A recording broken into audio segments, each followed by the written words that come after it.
What up, boys, and welcome back to another video. So in today's video we're taking a look at the 100k herb and mining route. Now this is a route that I made a video about like in the very beginning of BFA, this one right here, and it was really popular. A lot of you guys did it, and if you did it, you remember exactly how good it was. Like, it was absolutely insane. 100k was like roughly numbers.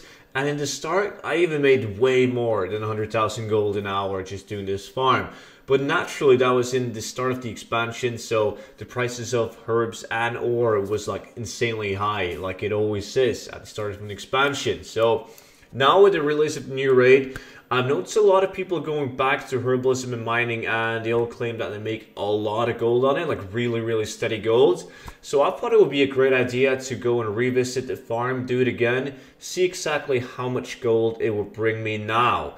Especially now in the times where, well, let's face it, there's less people playing the game, so transmog farming is definitely not what it used to be. Most of the items have gone down in value, and the demand for transmog is not what it used to be. I still make a lot of gold on transmog, but I used to make way more. And there's probably a lot of you guys who have tried transmog. I've mainly focused on transmog lately myself, and some of you guys might just want like a steady way of making gold. So if you guys haven't seen the route, I'm going to link the original video down below. But it's pretty simple. Like, it takes place right here in Tirgard Sound, and it's also called the river route. So basically, you just follow the shore and all the rivers in Tirgard. Like, it's super easy. The route is long enough for the herbs to respawn and the ore. The only I guess the only difference that I made to the route right now is that I focus way more on the tree lines, because Sirens is worth a lot of gold, is worth more than river bottom my realm. So let's say I was running at the river. Usually I would like just run at the center of the river, but right now I was like focusing more on being in the tree line of like rather than being in the middle of the river. And one spot that's insanely good right now that I wouldn't usually run in my route is this place right here. Like, this place is just like, it's filled with trees where you can find the Siren's pollen, and it usually doesn't have any competition, especially on this side of the river. Like, this place right here, absolutely insane for Siren's pollen. So make sure you swing by this place right here on your route. But after doing a 1 hour session, this is what I'm left with in the bags. So you guys can see I got some river bud, obviously star moss, sea stalk. There's a lot of it. If I focus more on the shoreline, I would have received way more sea stalk. It's so easy to get on this route.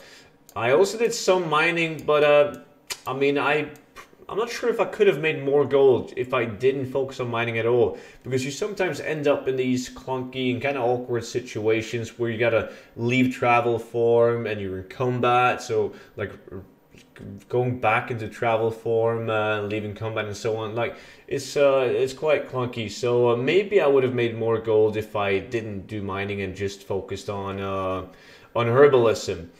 But like, as I focused mostly on visiting the tree lines, I actually got to 393 of the Siren's pollen, which is really good, and 44 anchor weed, not bad at all. So the total market value of all these herbs and ore is actually 49,711 gold. So 50,000 gold in market value on a 1 hour farm. So it's not the 100k that it used to be. But I think that every single one of us will be happy making 50,000 gold on materials that's literally going to fly off the auction house, because they're really in demand. Now, I'm fully aware that the market value, like, sometimes you're going to sell items for less than market value, sometimes for more than market value. On my realm, for instance, like, the ore is roughly like this one, Storm Silver, it's exactly on market value. Most of the herbs, though, are either like a couple of gold off market value or right on. So I'm probably gonna sit left with like 40,000 gold an hour doing this, but I play in a hype up realm, so there's way more people supplying the auction house with herbs. But then again, there's also a high demand for herbs. But if you guys play in a medium pop and a low pop, from experience I know that the BFA materials they usually sell for market value or above. I know that on some realms you can sell Siren's Pollen and a River Bud for as high as 75 gold each.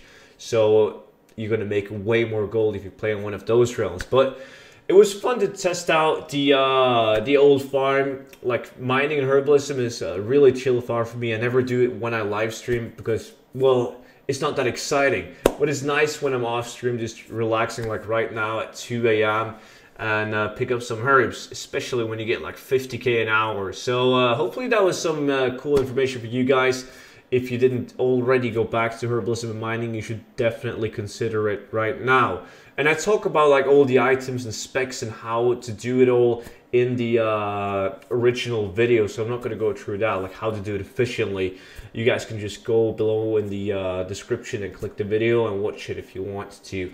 And that's pretty much it for today's video. If you guys liked it, make sure to subscribe to the channel, thumbs up if you enjoyed the video, and I will see you all in tomorrow's video. Until then, bye bye.